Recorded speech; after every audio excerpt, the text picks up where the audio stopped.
स्वस्ति न इंद्रो वृद्धश्रवाः। आखिर क्यों भगवान श्री कृष्ण युद्ध के दौरान अर्जुन से कर्ण के पराक्रम की प्रशंसा कर रहे थे? आखिर क्यों अर्जुन व्यथित हो गया युद्ध के दौरान? नमस्कार, राधे राधे, जय जय श्री राधे कृष्णा। दोस्तों, कैसे हैं आप सब? दोस्तों, एक बार फिर आप सभी का वीआर वैदिक रिसर्च में हार्दिक स्वागत, अभिनंदन है। दोस्तों, मैं बीएम तिवारी आज फिर आप सभी के सामने महाभारत से जुड़ी हुई एक रोचक कहानी लेकर आया हूं। दोस्तों, बात उस समय की है जब महाभारत का युद्ध चल रहा था।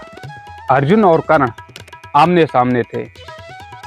दोस्तों, जब अर्जुन कर्ण पर प्रहार करते थे तो कर्ण का रथ 25 से 30 हाथ पीछे खिसक जाता था, और जब कर्ण अर्जुन पर प्रहार करते थे तो अर्जुन का रथ मात्र केवल 2 से 3 हाथ ही पीछे खिसकता था।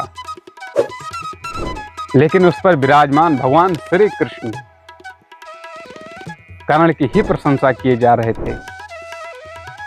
इस पर अर्जुन देख व्यथित हो गए, परेशान हो गए और भगवान श्री कृष्ण से पूछे, माधव, आखिर कर्ण की क्यों प्रशंसा कर रहे हो?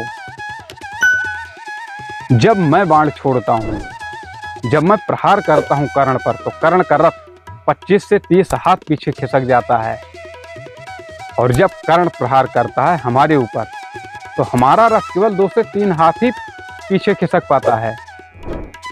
लेकिन आप प्रशंसा कर्ण की ही किए जा रहे हैं, ऐसा क्यों? दोस्तों, भगवान श्री कृष्ण मुस्कुराए और बोले, अर्जुन, तुम्हारे रथ के ऊपर ध्वज पर स्वयं हनुमान जी विराजमान हैं, और तुम्हारे रथ के चक्के पर, तुम्हारे रथ के पहिए पर स्वयं शेषनाग लिपटे हुए हैं, रथ को जकड़ कर रखे हुए हैं, और सारथी के रूप में मैं स्वयं साक्षात नारायण तुम्हारे रथ पर उपस्थित हूं। अगर इस पर भी कर्ण के प्रहार से तुम्हारा रथ पीछे 1 हाथ भी खिसक जाता है तो कर्ण के पराक्रम की प्रशंसा करने योग्य है। कर्ण के पराक्रम की प्रशंसा करना तो बनता ही है।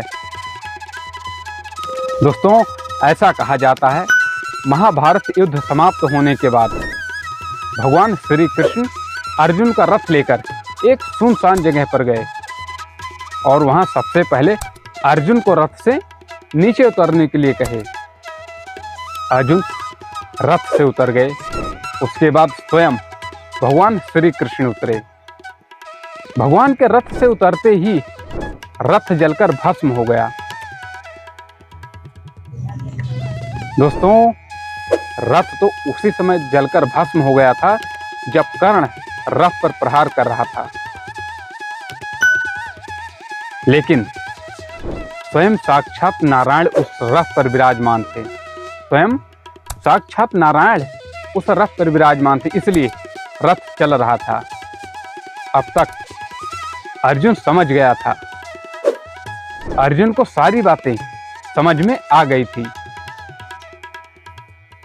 दोस्तों, तुम्हें कितनी भी बड़ी सफलता क्यों ना मिले, तुम कितने भी बड़ी ही मंजिल को क्यों ना पा जाओ, लेकिन कभी कोई घमंड मत करना। मानता हूं तुम्हारे कर्म हो सकते हैं, मानता हूं तुम्हारे कर्म हो सकते हैं, लेकिन तुम्हारे कर्म को जो करा रहा है, तुम्हारे सर पर जिसका आशीष है, जिसकी वजह से तुम इतनी बड़ी सफलता पा रहे हो, जो तुम्हें सफलता दिला रहा है, वह तो ऊपर वाला ही है। वह आपके नारायण है, वह आपके ईश्वर हैं। इसलिए जीवन में कभी भी कितनी भी बड़ी सफलता क्यों ना पाओ, किसी भी सफलता पर, किसी भी कामयाबी पर कोई घमंड मत करना।